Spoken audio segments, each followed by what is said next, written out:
नमस्कार, स्वागत है आपका द न्यूज पर। मैं हूं आपके साथ शिप्रा सैनी। प्रधानमंत्री नरेंद्र मोदी ने एनसीपी चीफ शरद पवार को लेकर एक बड़ा खुलासा किया है। एनसीपी चीफ शरद पवार जो कि राजनीति के चाणक्य समझे जाते हैं, लेकिन आज तक वो देश के प्रधानमंत्री नहीं बन पाए। इसको लेकर प्रधानमंत्री नरेंद्र मोदी ने एक बड़ा खुलासा किया। पीएम मोदी ने ये साफ तौर पर कहा कि अगर शरद पवार आज तक देश के प्रधानमंत्री नहीं बन पाए तमाम क्षमताओं के बावजूद, तो इसके लिए कांग्रेस पार्टी ही जिम्मेदार है। प्रधानमंत्री नरेंद्र मोदी ने महाराष्ट्र एनडीए की बैठक को संबोधित करते हुए ये कहा कि शरद पवार में प्रधानमंत्री बनने की क्षमता थी, लेकिन कांग्रेस ने ऐसा नहीं होने दिया। यानी आज अगर शरद पवार प्रधानमंत्री नहीं बने हैं तो जाहिर तौर पर इसके लिए कांग्रेस पार्टी ही जिम्मेदार है। ये बड़ी बात प्रधानमंत्री नरेंद्र मोदी की ओर से कही गई है। अब पीएम मोदी का ये बयान विपक्षी एकता के गठबंधन INDIA में क्या भूचाल लाएगा, ये आने वाले वक्त में देखना होगा, क्योंकि लगातार देखने को मिल रहा है कि प्रधानमंत्री नरेंद्र मोदी और एनसीपी चीफ शरद पवार के बीच जो मीटिंग हो रही है, जो मुलाकातों का दौर चल रहा है, जिस तरीके से हाल ही में महाराष्ट्र में प्रधानमंत्री पहुंचे और वहां पर विपक्षी दलों के इस गठबंधन ने काफी अनुरोध शरद पवार से किया कि वो उनके कार्यक्रम में शिरकत ना करें। बावजूद इसके आपने वो तस्वीर जरूर देखी होगी कि जब शरद पवार ने इन विपक्षी गठबंधन के नेताओं की इस रिक्वेस्ट को दरकिनार करते हुए प्रधानमंत्री नरेंद्र मोदी से मुलाकात की, उन्होंने प्रधानमंत्री को मिले सम्मान पर प्रधानमंत्री नरेंद्र मोदी की तारीफ भी की, उनकी पीठ भी थपथपाई और काफी ज्यादा मुस्कुराते हुए नजर आए। अब लगातार ये कहा जा रहा है कि आखिर इस तस्वीर के सियासी मायने क्या हैं। 2024 में लोकसभा चुनाव है और लोकसभा चुनाव से पहले शरद पवार की पार्टी एनसीपी जो है वो बट चुकी है, क्योंकि अजीत पवार उनके ही भतीजे अब महाराष्ट्र में जो दरअसल सत्ताधारी पार्टी है बीजेपी और एकनाथ शिंदे की पार्टी, उनका हिस्सा बन चुके हैं, महाराष्ट्र के डिप्टी सीएम बन चुके हैं, यानी एनडीए में कुल मिलाकर वो शामिल हो चुके हैं। तो शरद पवार क्या करेंगे? क्या आने वाले वक्त में वो भी एनडीए में शामिल होंगे, या फिर वो अलग से चुनाव लड़ेंगे, या फिर विपक्षी दलों के इस गठबंधन INDIA का हिस्सा होंगे? ये तमाम सवाल हैं जो कहीं ना कहीं फिलहाल उठ रहे हैं।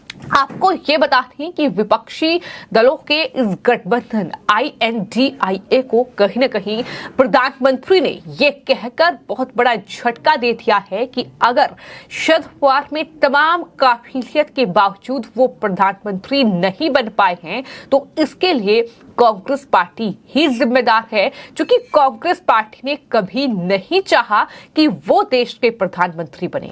हालांकि हर बार लोकसभा के चुनाव आते हैं और चूंकि शरद पवार को राजनीति का चाणक्य समझा जाता है, उनकी रणनीति अच्छे खासे लोगों को भ्रमित करने के लिए काफी रहती है। रणनीति वो जिस तरह की बनाते हैं, जाहिर तौर पर उसका मुकाबला बेहद कम लोग ही कर पाते हैं। तो ऐसे में आज तक शरद पवार देश के प्रधानमंत्री क्यों नहीं बन पाए, ये एक बड़ा सवाल है। हर चुनाव में ये खबर सामने आती है कि दरअसल प्रधानमंत्री पद के जो दावेदार हैं वो शरद पवार हैं, तो अक्सर शरद पवार का नाम सबसे पहले ही लिया जाता है, लेकिन वो आज तक प्रधानमंत्री नहीं बन पाए। इसको लेकर जाहिर तौर पर प्रधानमंत्री नरेंद्र मोदी ने अब महाराष्ट्र सदन में दिल्ली में जब वो महाराष्ट्र एनडीए की बैठक कर रहे थे तो उन्होंने ये बड़ी बात कही। उन्होंने ये कहा कि शरद पवार में प्रधानमंत्री बनने की क्षमता थी, लेकिन कांग्रेस ने ऐसा नहीं होने दिया। इस बैठक में प्रधानमंत्री नरेंद्र मोदी ने कई मुद्दों को लेकर टिप्पणी की। महाराष्ट्र की मौजूदा राजनीति पर भी उन्होंने अपनी बात रखी। उन्होंने एनडीए की बैठक में शिवसेना और बीजेपी का जो गठबंधन टूटा उस पर भी बात की, लेकिन सबसे बड़ा और चौंकाने वाली बात जो कही वो शरद पवार के लिए ही कही। और ये चौंकाने वाली बात इसलिए है क्योंकि हाल ही में एक तरफ शरद पवार से प्रधानमंत्री की मुलाकात जो है वो महाराष्ट्र में एक कार्यक्रम के दौरान हुई, जब विपक्षी दलों के गठबंधन INDIA की मीटिंग हो रही थी, जब सदन में बीजेपी का कहीं ना कहीं मुकाबला करने के लिए विपक्षी दलों का ये गठबंधन इकट्ठा हो रहा था।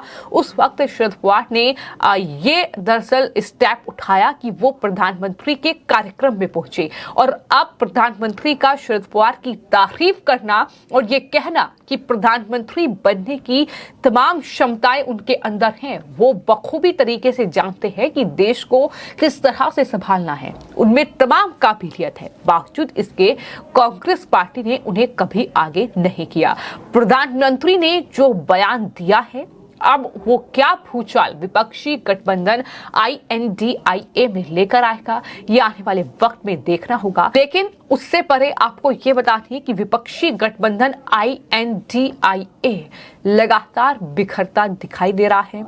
लगातार उनसे एक के बाद एक नेता जो है वो दूर होते दिखाई दे रहे हैं और सवाल ये है कि क्या ये गठबंधन 2024 तक चलेगा भी या नहीं चलेगा।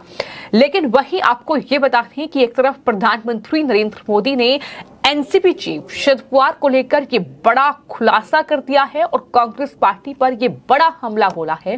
लेकिन वहीं दूसरी तरफ उन्होंने उद्धव ठाकरे पर भी हमला बोला और ये कहा कि साल 2019 में उद्धव ठाकरे ने बीजेपी से गठबंधन तोड़ दिया था। उन्होंने ये भी कहा कि बीजेपी ने ये गठबंधन नहीं तोड़ा था। एनडीए सांसदों के सामने पीएम मोदी ने देश में एनडीए छोड़ने वाली पार्टियों पर भी बात की। उन्होंने सभी से एनडीए में बने रहने की अपील की।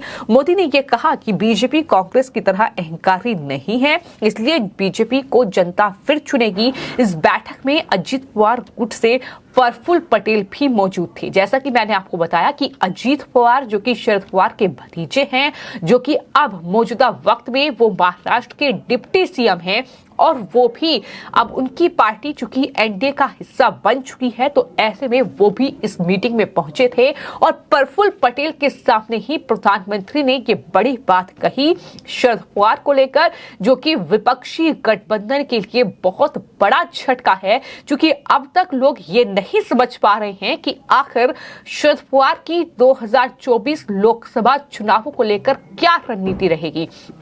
क्या वो एनडीए का हिस्सा बन जाएंगे? जिस तरीके से लगातार प्रधानमंत्री की वो तारीफ कर रहे हैं, जिस तरीके से वो प्रधानमंत्री के कार्यक्रम में शिरकत कर रहे हैं, जब प्रधानमंत्री को सम्मान मिल रहा है तो उसकी तारीफ शरद पवार कर रहे हैं, तो कहीं ना कहीं ये तमाम चीजें जो हैं समझ से परे हैं। लेकिन आने वाले वक्त में तस्वीर साफ हो जाएगी।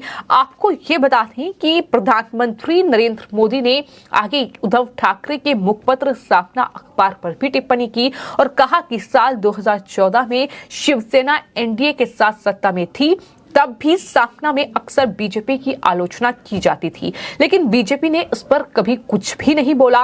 बैठक में प्रधानमंत्री ने लोकसभा चुनाव की तैयारियों में जुटने के निर्देश भी दिए और ये कहा कि गठबंधन जो है एनडीए का पिछले 25 सालों से मजबूत है। पश्चिम बंगाल की मुख्यमंत्री ममता बनर्जी, बिहार के पूर्व मुख्यमंत्री लालू प्रसाद यादव हो, बिहार के मुख्यमंत्री नीतीश कुमार कभी एनडीए के साथ थे, लेकिन अब वो एनडीए से दूर हो गए हैं। हमने उन्हें नहीं छोड़ा, बल्कि वो खुद ही एनडीए से निकल गए हैं। ये तमाम बातें पीएम मोदी की ओर से कही गई हैं, लेकिन जाहिर तौर पर ये कहीं ना कहीं एक बड़ा झटका जो है वो विपक्षी दलों के इस गठबंधन के लिए है। जिस तरीके से पीएम मोदी ने शरद पवार की तारीफ की है और ये कहा है कि कांग्रेस पार्टी की मंशा जो है, कहीं ना कहीं उन्होंने इशारा कर दिया है कि कांग्रेस पार्टी नहीं चाहती है कि शरद पवार प्रधानमंत्री बने।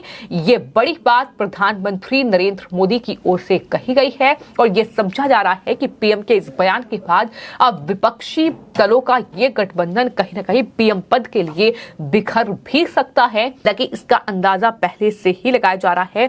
तो कुल मिलाकर 2024 लोकसभा चुनाव में किस तरह से विपक्षी गठबंधन INDIA को मात दी जाए, इसको लेकर पार्टी को दिशा निर्देश प्रधानमंत्री नरेंद्र मोदी की ओर से दिए गए हैं। और प्रधानमंत्री ने ये बड़ा खुलासा किया है कि शरद पवार, एनसीपी चीफ शरद पवार, जो कि महाराष्ट्र न सिर्फ बल्कि देश की राजनीति में एक अलग छाप छोड़ते हैं, उनकी रणनीति का मुकाबला कोई नहीं कर सकता। जिस तरीके के वो दावेदार माने जाते हैं, लेकिन दावेदारी उन्हें कभी मिली नहीं, क्योंकि कांग्रेस पार्टी ने कभी चाहा नहीं कि एक काबिल, एक क्षमता भरे व्यक्ति को देश का प्रधानमंत्री बनाया जाए। ये बड़ा खुलासा, ये बड़ी बात देश के प्रधानमंत्री नरेंद्र मोदी की ओर से कही गई है।